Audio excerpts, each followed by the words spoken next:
Myself Rahul Kumar. Myself Rahul Kumar. Now I am teaching in Sanjay Gadawat Institute, Kolhapur. I have 5 year teaching experience. Today I will teach projectile motion. Actually, we first know about what is projectile motion. Okay. Actually, projectile motion is the example of 2D motion. 2D motion means two-dimensional motion. In this motion, body will move horizontally as well as vertically at the same time.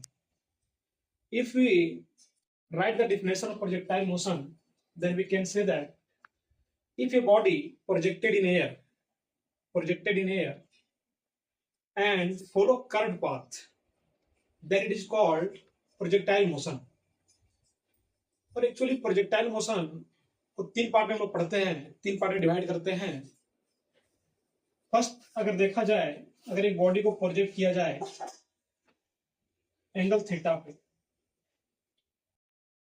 Case 1 ये, तो body को जिस तरह move करेगा. Case 2 है,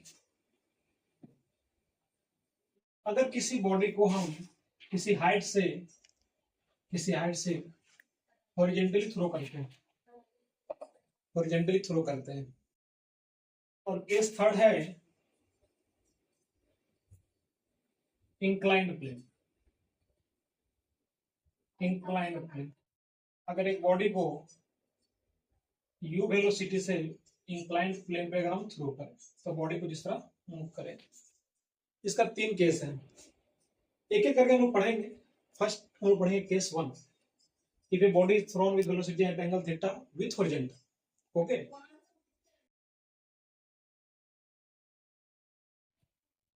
हम लोग पढ़ेंगे बल.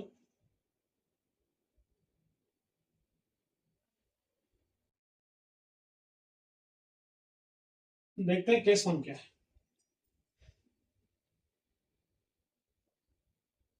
If a body is projected at angle theta with horizontal.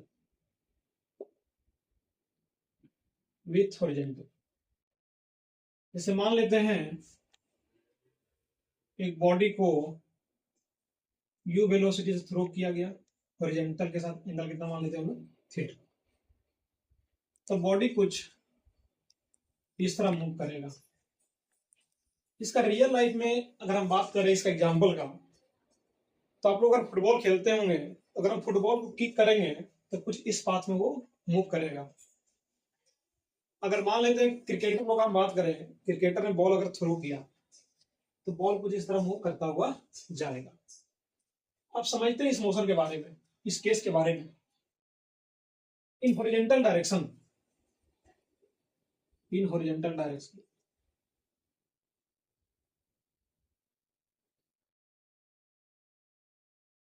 Direction में कोई फोर्स नहीं लग रहा है. इसका मतलब ये हुआ कि हॉरिजॉन्टल डायरेक्शन में फोर्स कितना हो गया, 0. अगर फोर्स 0 लग रहा है, नेट फोर्स 0 हॉरिजॉन्टल डायरेक्शन में, तो इसमें एक्सेलरेशन कितना हो जाएगा, 0. अगर एक्सेलरेशन 0 है तो वेलोसिटी क्या होगा हॉरिजॉन्टल डायरेक्शन में, कांस्टेंट रहेगा, वेलोसिटी चेंज नहीं होगा.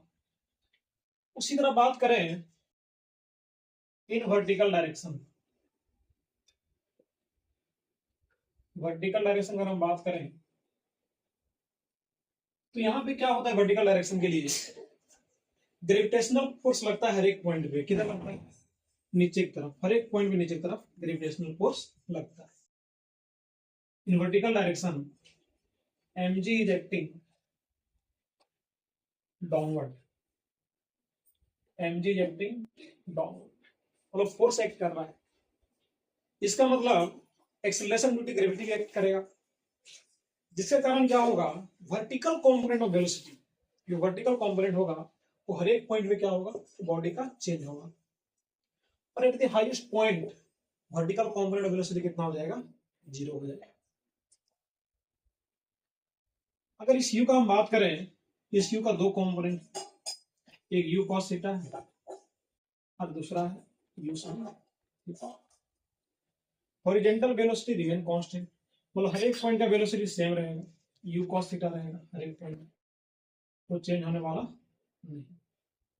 हर एक पॉइंट का वेलोसिटी क्या होगा, यू कॉस थीटा होगा हॉरिजॉन्टल, लेकिन वर्टिकल कंपोनेंट यहाँ पर हर एक पॉइंट पे चेंज होगा। इसको रब कर रहा हूं मैं। इसमें डिफरेंट पॉइंट है केस वन में। अगर फर्स्ट पॉइंट का हम बात करें, velocity at any time T क्या होगा, किसी भी टाइम टी में वेलोसिटी क्या होगा। तो अभी हमने क्या देखा, एक बॉडी की वेलोसिटी थ्रो किया गया है एंगल थीटा पे, इसका दो कंपोनेंट आएगा यू कॉस थीटा और इधर कितना आएगा यू साइन थीटा। ठीक है, एक्सेलरेशन कितना देखा हमने, 0 एक्स डायरेक्शन में, और वाई डायरेक्शन में कितना हो जाएगा -g। Velocity at any time T हम अगर बात करें, पहले बात करेंगे हॉरिजॉन्टल में और फिर बात करेंगे हम लोग वर्टिकल में। हॉरिजॉन्टल में अगर हम बात करें तो v इक्वल लिखेंगे हम लोग u plus A T V x you x A x into T. Acceleration कितना है 0, तो वेलोसिटी कितना हो जाएगा किसी भी टाइम टी पे, यूएक्स का वैल्यू कितना है इनिशियल वेलोसिटी यू कॉस। तो टाइम के अकॉर्डिंग हॉरिजॉन्टल वेलोसिटी चेंज नहीं होगा। वही अगर बात करें वर्टिकल में तो v इक्वल टू क्या लिख सकते हैं u y plus a y into में टी। तो इनिशियल वेलोसिटी यू में कितना है यू साइन थीटा है, यू साइन थीटा। एक्सेलरेशन कितना है -g इंटू में, वेलोसिटी इन वाई डायरेक्शन निकल गई एट एनी टाइम। किसी भी टाइम टी में वेलोसिटी को अगर वेक्टर फॉर्म में रिप्रेजेंट करें, वेक्टर फॉर्म में अगर रिप्रेजेंट करें कैसे रिप्रेजेंट कर सकते हैं, v vector equal to u cos theta i cap, u cos theta i cap plus u sine theta minus g t j cap. इस तरह हम लोग वेक्टर फॉर्म में रिप्रेजेंट कर सकते हैं वेलोसिटी को किसी भी टाइम टी पर। नेक्स्ट पॉइंट अगर हम बात करें, सेकेंड पॉइंट अगर हम बात करें,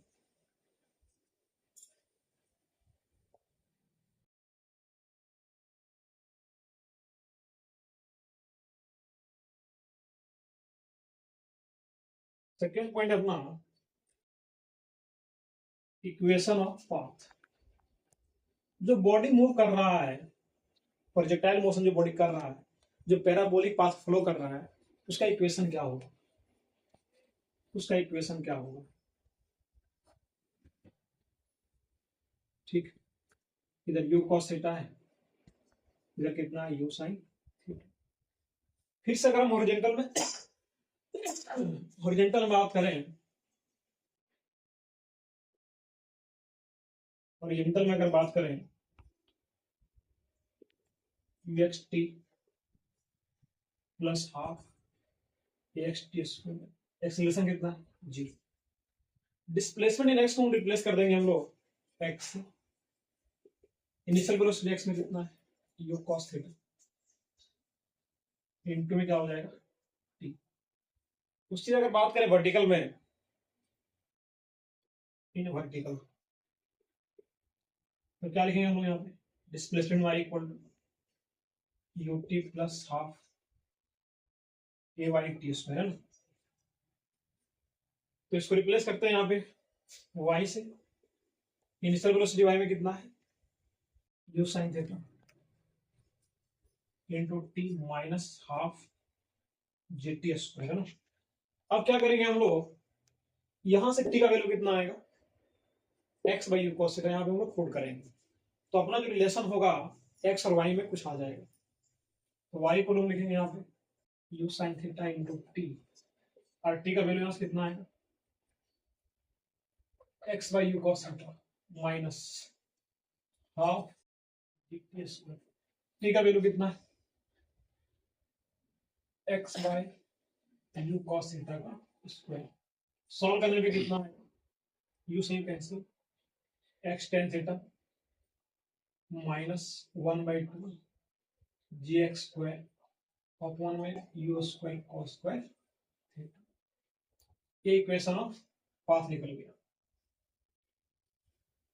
इक्वेशन ऑफ पाथ निकल गया।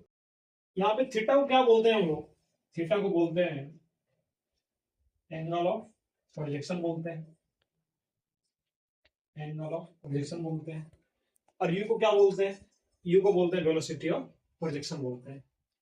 नेक्स्ट पॉइंट अगर हम बात करें इक्वेशन ऑफ पाथ के बाद, इक्वेशन ऑफ पाथ की अगर बात करें हम,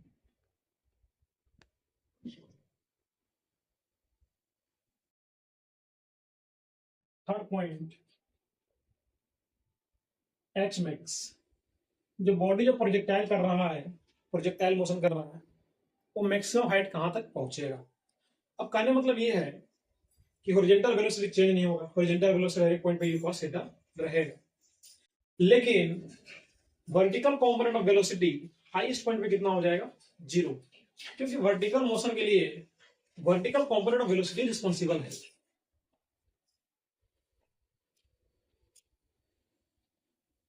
यहां पर बात करें इस तरह, ये हो गया एच मैक्स, ये एच मैक्स हो गया, तो वी स्क्वायर इक्वल टू लिखेंगे हम लोग यहाँ पर u square plus 2s v y u y a y. ये एच मैक्स पे वी वाई कितना हो जाएगा 0, इनिशियल वेलोसिटी कितना है यू साइन थीटा का स्क्वायर माइनस 2g, और डिस्प्लेसमेंट कितना है एच मैक्स। यहाँ वैल्यू कितना आ जाएगा 2g into h max equal to u square sine square theta. तो एच मैक्स का वैल्यू कितना आ गया यहाँ पे u square sine square theta by 2g आ गया, ये एच मैक्स फाइंड हो गया। उसी तरह अगर बात करें फोर्थ पॉइंट कि बॉडी को मैक्सिमम हाइट तक पहुंचने में कितना समय लगेगा, time taken to reach maximum height, तो वी वाई इक्वल फिर से लिख सकते हैं आपने u y plus a y t, तो फाइनल वेलोसिटी कितना हो जाएगा 0, initial velocity u sine theta है माइनस जी टी, तो g into t equal to क्या हो जाएगा यू साइन थीटा हो जाएगा, तो टी का वैल्यू कितना आ जाएगा यू साइन थीटा बाय जी आ जाएगा। एक टाइम टेकन टू रीच हो गया मैक्सिमम हाइट। अगर टाइम ऑफ फ्लाइट का हम बात करें तो टाइम ऑफ फ्लाइट क्या होता है, जितना समय जानने का उतना ही टाइम आने का। तो फिफ्थ पॉइंट हो गया अपना टाइम ऑफ फ्लाइट, ये कितना होगा टी, इसका वैल्यू हो जाएगा double 2u sin theta bye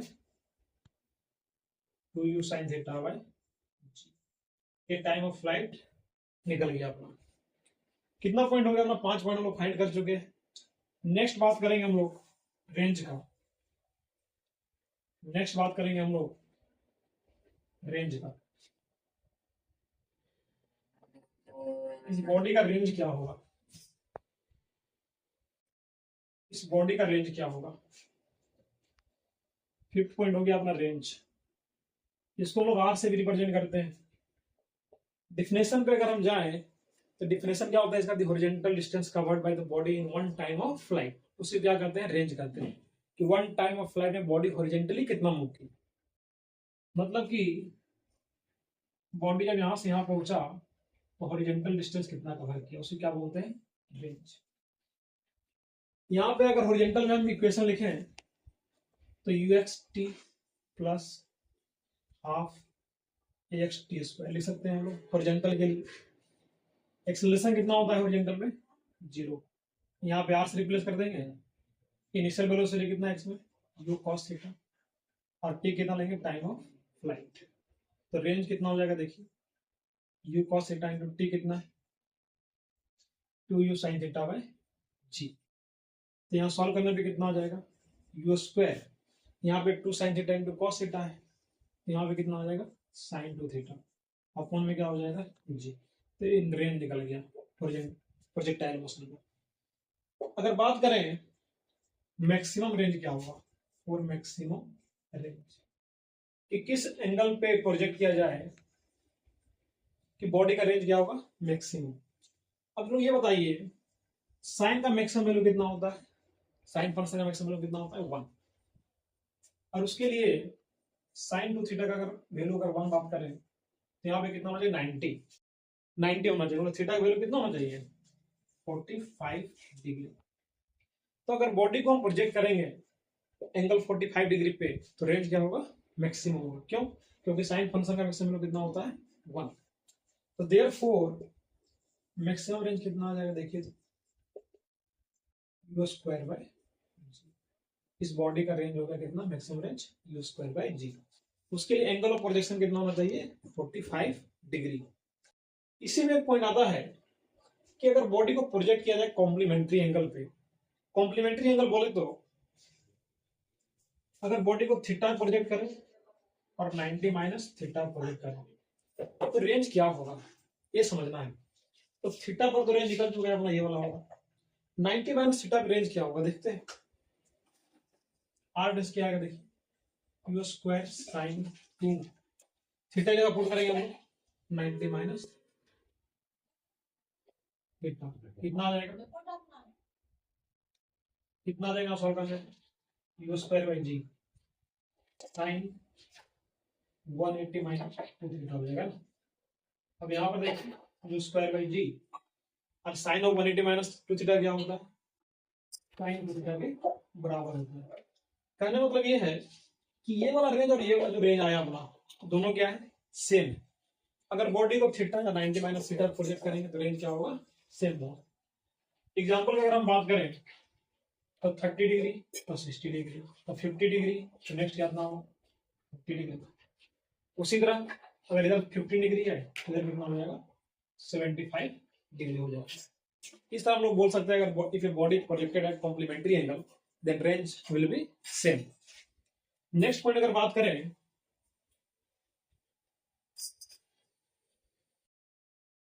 अगर हम बात करें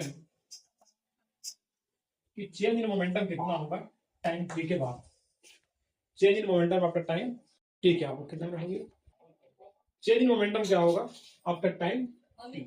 next point change in momentum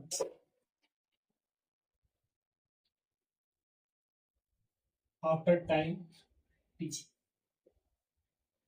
change in momentum का बात करें तो इनिशियल मोमेंटम को लिखते हैं हम लोग एम यू और फाइनल मोमेंटम क्या लिखते हैं एम डी।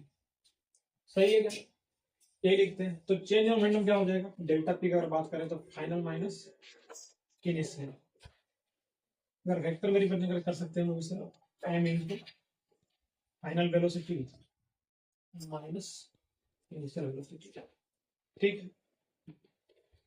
तो डेल्टा पी निकालना है हमको, चेंज इन मोमेंटम क्या होगा आफ्टर टाइम टी। अगर यू वेलोसिटी बॉडी को प्रोजेक्ट किया गया है एंगल थीटा से तो इनिशियल वेलोसिटी को क्या लिख सकते हैं वेक्टर फॉर्म में यू कॉस थीटा आई क्या प्लस यू साइन थीटा जे क्या। इनिशियल वेलोसिटी रिप्रेजेंट कर दिए। उसी तरह फाइनल वेलोसिटी को टाइम टी पे क्या रिप्रेजेंट कर सकते हैं टाइम टी पे। अब ये लोग फर्स्ट पॉइंट वही देखें you cos theta i cap plus u sine theta minus J cap. यहां पे अगर हम सब्ट्रैक्ट करें फाइनल वेलोसिटी माइनस इनिशियल, अगर सब्ट्रैक्ट करें हम इधर माइनस डालकर तो वैल्यू कितना आएगा सॉल्व करने पे डायरेक्ट हम बता रहे हैं यू कॉस थीटा से यू कॉस थीटा क्या हो जाएगा कैंसिल हो जाएगा, इधर यू साइन थीटा से यू साइन थीटा कैंसिल हो जाएगा तो बचेगा कितना माइनस जे टी जे के बचे। यहाँ पे चेंज मोमेंटम अगर हम बात करें डेल्टा पे कितना आ जाएगा माइनस जे टी जे के। तो मैग्नीट्यूड कितना हो जाएगा इसका, मैग्नीट्यूड में अगर हम बात करें एम जी टी। तो change in momentum after time में कितना हो जाएगा एम जी टी। ये बॉडी रीचेज मैक्सिमम हाइट, ये बॉडी रीचेज मैक्सिमम हाइट। जब बॉडी मैक्सिमम हाइट पे रीच करेगा तो मोमेंटम कितना चेंज होगा मोमेंटम चेंज कितना होगा, यहाँ पे लिखेंगे del del p equal to m g t, t का वैल्यू कितना हो जाएगा, u sine theta by g हो जाएगा, तो जी से जी कैंसिल हो जाएगा, तो मोमेंटम कितना हो जाएगा एम यू साइन थीटा। और भी पॉइंट है, आगे हम पढ़ेंगे। Thank you.